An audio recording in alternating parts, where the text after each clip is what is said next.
with ESPN college football insider, analyst, expert, and a national champion. He is Trevor Matich, back for a loaded Matich Monday. Trevor, quite simply, how was your college football viewing experience of BYU over the weekend?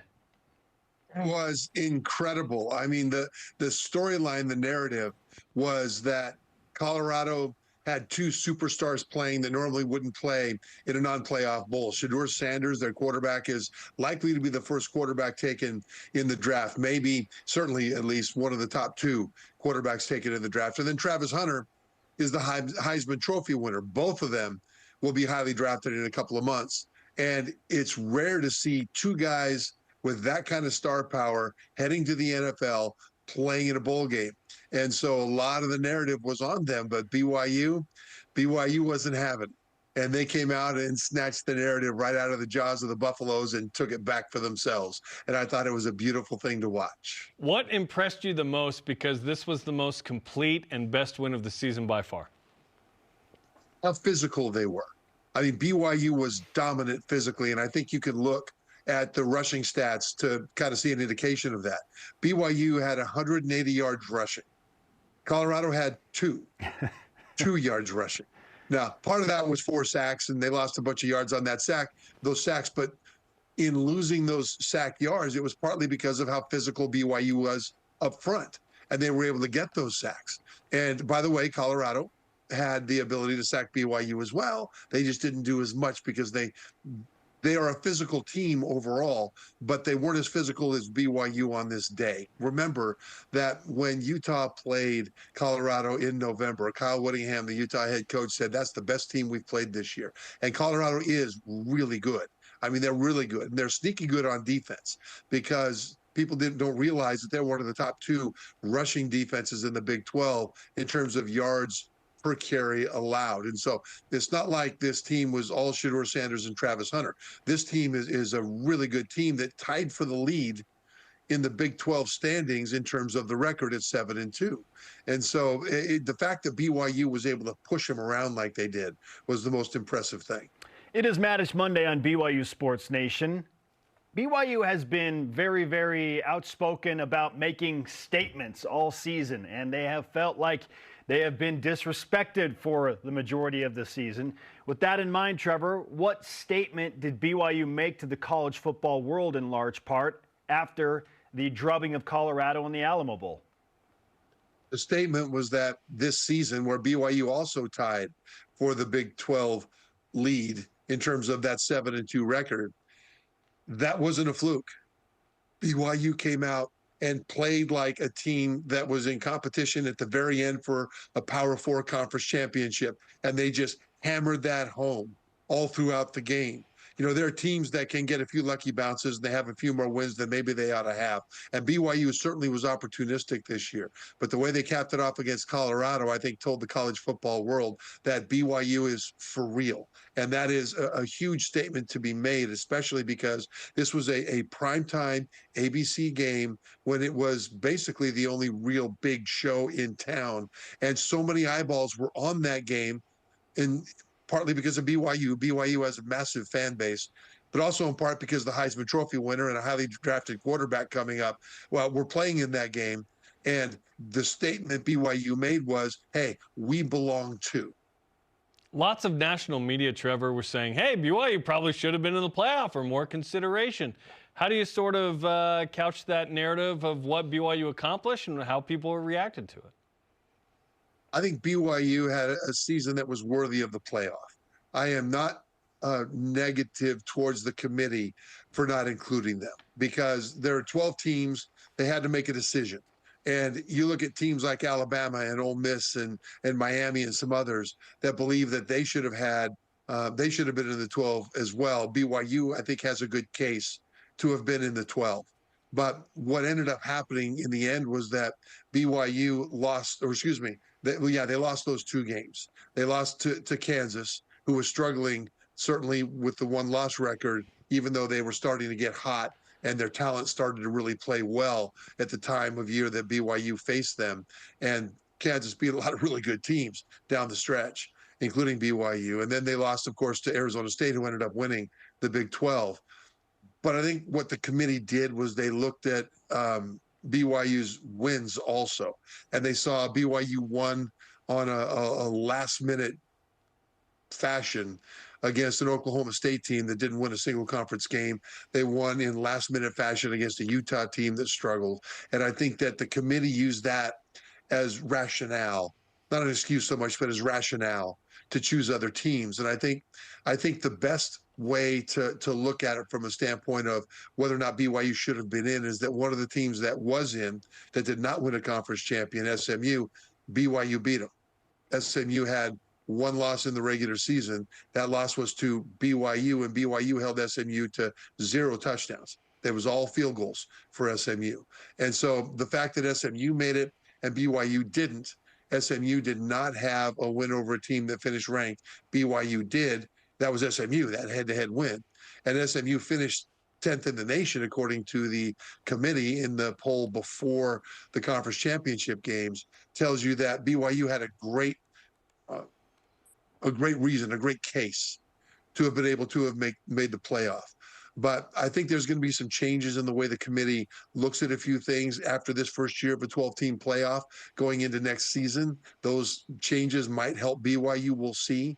But it doesn't, the fact that BYU didn't make the 12-team playoff this year, I think is not a reflection on BYU's season. BYU's season was one of the greatest, in my opinion, in the history of Cougar football.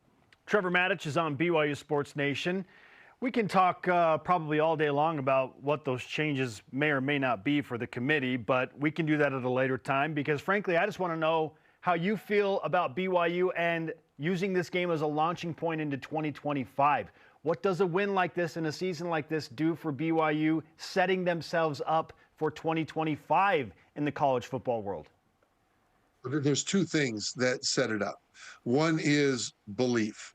I mean, BYU football believes in Coach Satake because they've seen the success that they've had under his leadership. They believe in this coaching staff.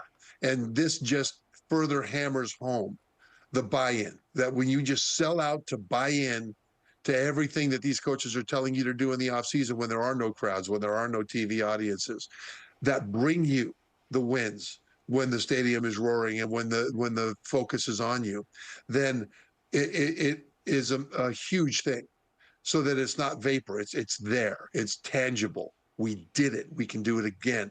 That's huge. The second thing is in recruiting, because ultimately it comes down to who's on your roster that fit your culture, that will buy into what you're trying to do, and that who can actually play football at a high level. And part of the reason it was great for BYU football going forward into 2025 and beyond, that they had this national showcase against a ranked Colorado team with the Heisman Trophy winner and a quarterback who will be in the NFL next year, is because recruits looked at that and they saw that they can play at a championship level with a championship level team with BYU. They can be a star at BYU. They can be on national TV and excel at BYU. And that's important too, because it draws those recruits to BYU and it gives the Cougars a chance to be able to make their case to guys that without that kind of a finish to the season might not have been quite so eager to have listened to the case. The case is there. The question is, do recruits believe that they should listen to it? And I think now a lot more recruits will believe that they should give BYU a chance, because this is a fantastic place to spend your college career. Absolutely. Trevor, was this the most complete team in BYU history? I asked that question because it's the first team at BYU ever to win 11 or more games and average less than 400 yards of total offense, yet the defense was incredible with 22 interceptions, and the special teams was the best in the country. For the first time in BYU history, they have multiple punt and kickoff return touchdowns. Will Farron was money. The onside kick Saturday was incredible. Was this the most complete team in BYU history? I think you can make a good case that it was. The offensive line played exceptionally well. The running backs, when they were healthy, were just bulldozers.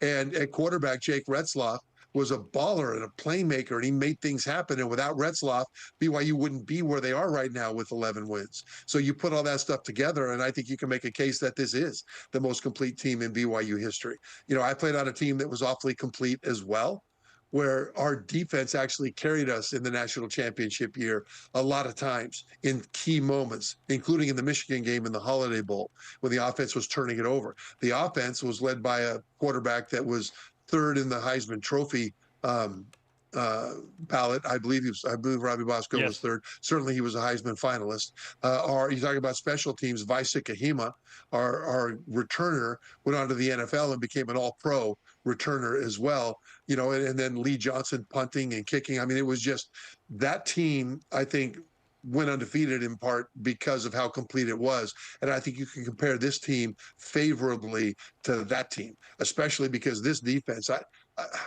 you've got to go back a long ways to find a defense that at BYU that was this dominant.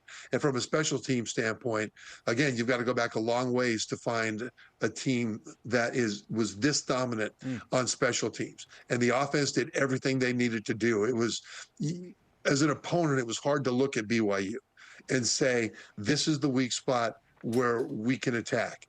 BYU was a solid team and as solid really as any in the country, because you look at the playoff teams, you guys mentioned that, and with the possible exception of Oregon, you can find cracks in the armor of all of the teams that made the playoff.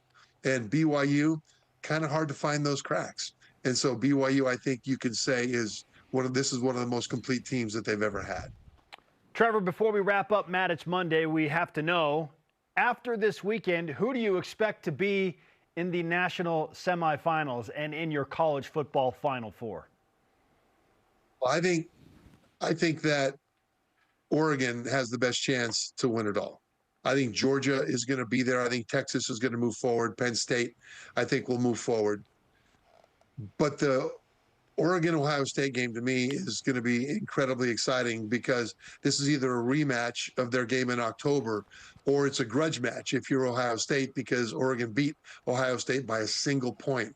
And Ohio State has got a phenomenal team with the most dominant single position group remaining in the playoff, which is their wide receiving core. But the reason I like Oregon is because they have the most experienced quarterback in all of college football in Dylan Gabriel. He's got over 2,000 pass attempts in his career, which is almost 1,000 more than the second most experienced quarterback, which is Ohio State's Will Howard. And so I think there are a lot of great teams remaining.